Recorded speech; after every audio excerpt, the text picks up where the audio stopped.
શહેરમાં મનપા દ્વારા દૂષિત પાણી આપવામાં આવી રહ્યું છે। તો કયા વિસ્તારોમાં પાણી અપાયું છે તેની પણ વાત કરવી છે। તો મનપા જ અજાણ હોવાની વાત પણ સામે આવી છે કે કયા વિસ્તારોમાં ગંદુ પાણી અપાઈ રહ્યું છે।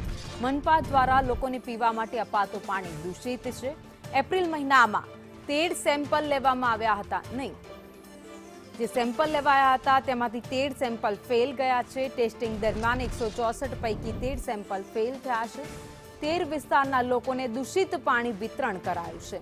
વધુ અપડેટ સાથે સંવાદદાતા રાજકોટથી મયુર સોની અમારી સાથે જોડાઈ ગયા છે।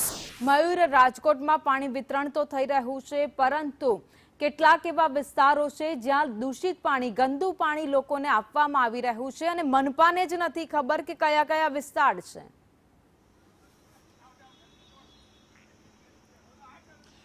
ભાવિની છેલ્લા 2 મહિનાથી દૂષિત પાણીની ફરિયાદો છે। રાજકોટના અલગ અલગ વિસ્તાર, ખાસ કરીને સેન્ટ્રલ ઝોનના કોઠારિયા, ઉડકો, દેવપરા સહિતના વિસ્તારમાંથી સામે આવી છે।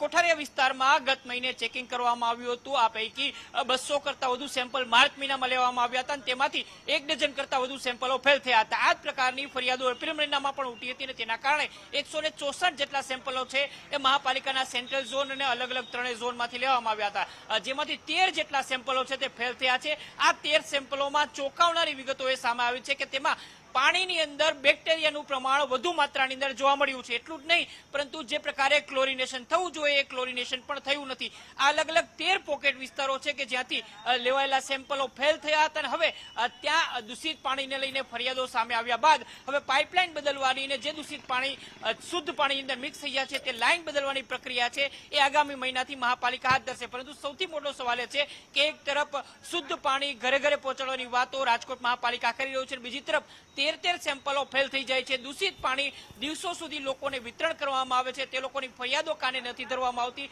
છતાં પણ મહાપાલિકાનું તંત્ર સબ સલામતની છડીઓ પોકારી રહ્યું છે। એટલું જ નહીં, પરંતુ આ વિસ્તારો કયા છે, કયા લોકોએ સાવચેતી રાખવી જોઈએ, તમામ બાબતો છુપાવવાની કોશિશ છે એ રાજકોટ મહાપાલિકા, ખાસ કરીને સિટી ઇજનેર વિભાગ અને વોટર વર્કસ વિભાગ છે એ કરી રહ્યું છે। મયુર, મારી સાથે જોડાયેલા રહેજો। તો કેપી દેથરિયા, સિટી ઇજનેર, સેન્ટ્રલ ઝોન, રાજકોટથી અમારી સાથે જોડાઈ ગયા છે। સર સંદેશ ન્યૂઝમાં આપનું સ્વાગત છે। અને અત્યારે જે રાજકોટની સ્થિતિ છે, ઘણા બધા વિસ્તાર એવા છે જ્યાં ગંદુ પાણી અપાય છે, તંત્ર શું કરી રહ્યું છે? રાજકોટ કોર્પોરેશનમાં જે પાણી વિતરણ થાય છે એ લગભગ આખા સિટીમાં વિતરણ થતું હોય અને ડેઈલી અમે 250 જેટલા સેમ્પલ લઈએ છીએ, 250 સેમ્પલ લેતા હોય।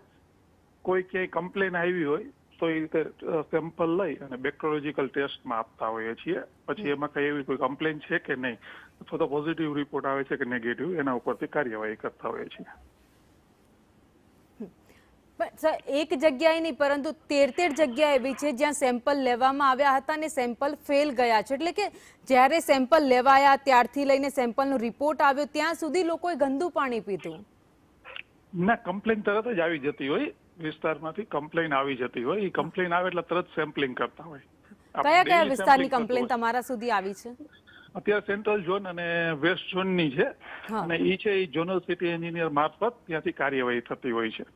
તો હવે શું કાર્યવાહી કરશો? થઈ ગયું છે, સેમ્પલિંગ ઓકે થઈ ગયા છે બધા। પણ સર, જ્યારે આ ગંદુ પાણી આપવામાં આવતું હોય ત્યારે તંત્રને ખબર તો હોવી જોઈએ ને કે લોકો આવું દૂષિત પાણી પીવા માટે મજબૂર થાય છે, અને ના તો કોઈ સૂચના પણ આપવામાં નથી આવતી। પાણી આપવામાં જ ન આવતું હોય, ગંદુ પાણી આપવામાં જ ન આવતું હોય, ફિલ્ટરેશન તો પછી લોકોના ઘર સુધી કેવી રીતે પહોંચે? તમે એવું કહો છો કે આપવામાં નથી જતું? ડ્રેનેજ લોકલ કન્ટામિનેશન થતું હોય, ક્યાંય લોકલ કન્ટામિનેશન, ડ્રેનેજ ચોકઅપ હોય કે એના હિસાબે કઈ લોકલ કન્ટામિનેશન થયું હોય ને તો એવી ફરિયાદ આવતી હોય, બાકી જનરલી એવું ન હોય, ફિલ્ટરેશન કરીને જ પાણી આપવામાં આવે છે। તમે એક બાજુ એવું કહો છો કે ક્લોરિનિકેશન કરીને જ પાણી આપવામાં આવે છે, બીજી બાજુ તમે એવું પણ કહી રહ્યા છો કે ક્યાંક લીકેજ કે એના કારણે પાણી ગંદુ આવ્યું હશે। લીકેજ મીન્સ કે ક્યાંક ડ્રેનેજનું કન્ટામિનેશન થયું હોય કે રીતની લાઈન લીકેજ હોય કે પછી કોઈ ડ્રેનેજ ચોકઅપ હોય એની આજુબાજુમાં ક્યાંય ફરિયાદ આવી હોય તો એ ફરિયાદ જે આવે એના સેમ્પલિંગ લઈ અને કાર્યવાહી તરત કરતા હોય છે। પણ સાહેબ, જ્યાં પાણી લોકોના ઘર સુધી પહોંચી રહ્યું છે પાણી ગંદુ છે। મારો પ્રશ્ન તમે કદાચ સમજી નથી રહ્યા કે જે પાણી પહોંચી રહ્યું છે, ઘણા બધા દિવસથી લોકોની એ પણ ફરિયાદ હતી કે પાણી આવું ગંદુ જ આવે છે। સેમ્પલ લેવા માટે જ્યારે તંત્ર પહોંચ્યું અને સેમ્પલનો રિપોર્ટ આવ્યો ત્યારે ખબર પડી કે ભાઈ આવું ગંદુ પાણી આવે છે, એટલે એટલા દિવસ સુધી તો એ લોકોએ આ પાણી પીધું જ છે। મેડમ એવું નથી, સેમ્પલ ડેઈલી લેવાતા હોય છે. લગભગ 250 સેમ્પલ રાજકોટમાં ડેઈલી 250 સેમ્પલ કલેક્ટ કરવામાં આવતા હોય છે. કોઈ જગ્યાએ કમ્પ્લેન આવી હોય તો આ વિસ્તારના સેમ્પલ ક્યારે લીધા હતા આપને ખ્યાલ છે અને રિપોર્ટ કેટલા ટાઈમમાં આવ્યો? લેવાતા હોય, ડેઈલી લેવાતા હોય છે. અને એ ઝોનમાંથી ત્યાંથી કોઈ ફરિયાદ આવી હોય જે તે વોર્ડ એન્જિનિયર દ્વારા, તો એ ફરિયાદના અનુસંધાને કેમિસ્ટ સેમ્પલ લઈ અને કાર્યવાહી કરતા હોય છે. અને કયા વિસ્તાર, તમે સેન્ટ્રલની વાત કરી પણ કયા કયા વિસ્તાર છે રાજકોટના એ કહેશો મને? એ ઝોનના વિસ્તારો હોય છે, વોર્ડ વાઇઝ. હા, કયા વોર્ડના? હું એ જ પૂછું છું નામ સાથે. આ એ જ કહું છું આપને, તમે સાંભળો. ઝોનલ સિટી એન્જિનિયર છે ને, એ સંભાળતા હોય છે વિસ્તારનું ડિસ્ટ્રીબ્યુશન લેવલનું. એટલે એમના દ્વારા એ ફરિયાદ આવતી હોય. મારે તો ટોટલ પાણી અમારું જે ડિસ્ટ્રીબ્યુશન થતું હોય હેડવર્ક્સથી, ત્યાં ક્લોરિનેશનની કરી અને ફિલ્ટ્રેશન વોટર જ પાણી આપવામાં આવે છે.